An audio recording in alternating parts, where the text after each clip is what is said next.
What's up, everybody, and welcome back to another episode of Lockdown 23 and 1. Oh man, I'm not even gonna give you no intel on this clip today.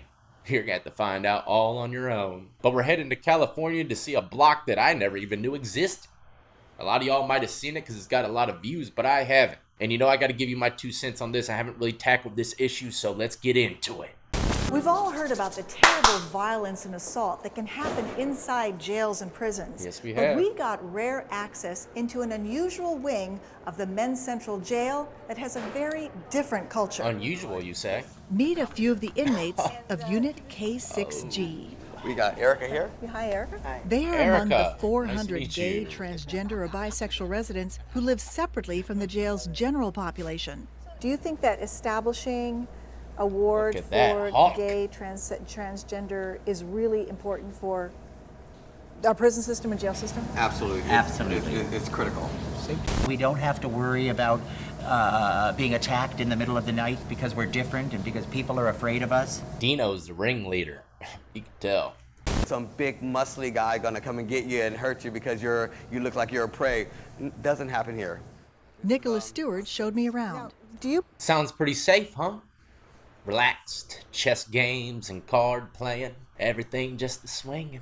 prefer this over the traditional cell? Dorms are cool because you have a chance to have more space. You're not locked down for a long period of time in a day, and you can just kind of like interact with people on an everyday basis. I've never even seen blocks like this or heard of their existence. Unless things have changed within like the last, I think I've been out 7 years, which is a pretty good stretch, and I'm sure plenty has changed. But when I was locked up, I'd never seen any kind of block dedicated to gay individuals. What I'm used to seeing is guys coming into the regular blocks and becoming a husband in a couple hours. Homeboy just walked in the block and he's already cooking ramens for him. Sweeping your cell and everything, just like your old lady on the streets. And speaking of which, I've seen plenty of people that had relationships with men in prison. And when I got out, let's say I was in a club one time and I seen him walking down the strip with his wife and kids. Never forget it. Never forget it. Treacherous. Ladies, be careful. You don't know what your man's doing in there. But like I said, this is crazy. I've never seen anything like this. The rarest of all commodities is privacy. Oh Yeah, my gosh. this is the amount of space and privacy that you get here. No privacy at all. This is the bulk of it. It's housing 2 feet from here, and everyone's kind of watching everyone else's business. First off, these toilets, they ain't that bad. Okay, you look at the toilet, the shine, the shimmer. You don't look at the wall. The wall's always going to be probably treacherous. But the toilets, actually, that one has a little bit of scum on the rim. Why do they have a sign there saying standing and spitting? There's nothing that says no or yes. The only thing you're allowed to do with this stall is stand and spit on it. The biggest difference is the role of race. In the general population, inmates congregate by race. Not Are these dudes playing poker? Man, don't make me come in that block and run the whole shit. I'll cheat them all on that poker table. Say something. Nah, I'm just joking. But it looks like they're playing poker. You can tell because they have ripped cards. 99.9% of the chance if you see ripped up cards in the middle of a card game, those are poker chips. Usually about 50 cents a piece. The broke ones play for 10 cents. The rich ones play for $1 a chip. That's the kind of smoke I be slinging. population, inmates congregate by race. Not so here. It's so much interracial intermingling here that race is the least important factor. As a matter of fact, if you even try and push any kind of racial politics or anything like this in our population, that's one of the big things that gets you in trouble and it's really frowned upon here. So in California, yes, they are separated by race, but in this dorm, they do not do such a thing. Mess around with the whole separation thing, you get kicked out the block. And then where are you gonna go? GP, and what are they gonna do when they find out you were in K6G? Yeah, that Cali MAINLINE don't play that shit, man. They're gonna get ate alive. So you know they're all following protocol in this block. Less violence compared to what they call the mainline unit. Stephen Stevens has done time in both. On the main line, it's a battlefield. You have to worry about who you're going to wake up, if you're going to wake up the next morning, if you're going to have any extra holes in your body, if you're going to get in a fight, if you're going to pick up any more time. They live by a different code, a different set of standards. If they don't agree with who you are, how you represent yourself, then it's like, let's go to blows. It ain't let's go to blows. It's like, let's go to Whole Town. Holes. Erica. An outrageous look being in the goth community. For transgender inmates like Erica Anderson, life in the regular part of the jail would be very dangerous. They would be eaten up alive in a general population. That damn woodpile tear that mohawk straight up. HIV status, positive or negative, that's Oh, they got him right next to the love bunk. 143, doesn't that mean love or something? I remember back in MySpace days. Divide here, associations, areas you go to, you hang out in man, he's in Hollywood, love you with hang out that dude. downtown. For added safety, all the inmates assigned to K6G must answer questions to help identify their sexual orientation. The person doing the asking is Deputy Javier Machado. Do people ever ask you, are you gay? Oh, I get that all the time. Yeah. And I'm not gay. No, I'm not. Who'd he do wrong to get And issued what that kinds of spot? questions are on the deputy's list? Like, for instance, if I'll ask you, do you visit any gay bars or clubs? And sometimes they'll know about the gay bars or clubs. I say, yeah, I go to so-and-so. I go, okay. So then we'll just open that. Like, well, what's the cover charge? Or where's the main bar? How many floors does this place have?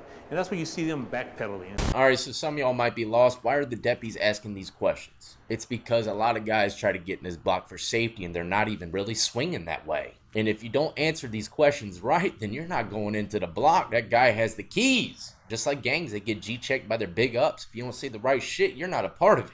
Most of the fights are over relationships. Breakups or an inmate would leave, come back 2-3 weeks later. Now the boyfriend that he had or girlfriend now is with someone else, and that's where the fights start. Of course, you have 140 or 160 in this dorm, gay men, so relationships do form. Most sexual encounters here with other inmates are welcomed. And that raises the issue of AIDS. I'd be lying if I said there weren't HIV positive people in here. But as far as the gay community in general is very well educated on HIV. One time I was in jail. Chesapeake City Jail is like an 8-man cell. And this little dude came in, man. His name was Squirrel. He had one eye going this way, one eye going that way. He had patches of hair missing. He was super tiny. He looked like a rabid squirrel, man. But anyways, this guy got into the cell and everyone found out that he was HIV positive. He went downstairs to get his tray and everyone threw his stuff over the tier. He never came back into that cell again. Someone downstairs, opened up their arms and said, you can come on in here, bro. But look, in jail, some people don't play that stuff, man. You ain't gonna be sleeping around them with that. And people will eventually know. If the guards don't tell it, you'll know by the pill line. These guys take the biggest pills of them all. They're like damn horse pills. Unless shit's changed, I'm sure within the last I don't even know how many years I've been out. 7, 8 years, something like that. But yeah, that's what I experienced in jail about this type of situations. Although technically sex is prohibited in jail, the Sheriff's Department takes a practical approach. We don't condone the sex. It is a felony to have sex in jails. But for the public safety, we do supply condoms through county public health.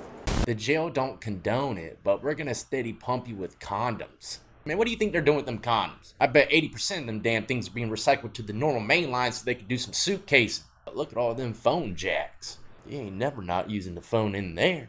These mattresses are what? About an inch and a half. 2 inches? Oh. About an inch and a half thick. Oh my gosh, Yeah. they can't be very comfortable. You almost feel the metal right underneath you. Back in the 80s, the ACLU brought a lawsuit on behalf of gay men who were incarcerated in LA County, and it was because they were being discriminated against and that the jail system was failing to keep them safe. That's all it takes, ladies and gentlemen, the right paperwork. I mean, look, he pumped a lawsuit and now changed the whole damn system. All right, we're going to wrap it up right there. Wrap it up, huh? But another one for the record books, ladies and gentlemen. Hopefully you enjoyed. Don't forget to check out the links in the description of the video. Add me up on Twitch, Twitter, Instagram, TikTok, and go buy yourself some Lockdown 23-in-1 merchandise off of Teespring.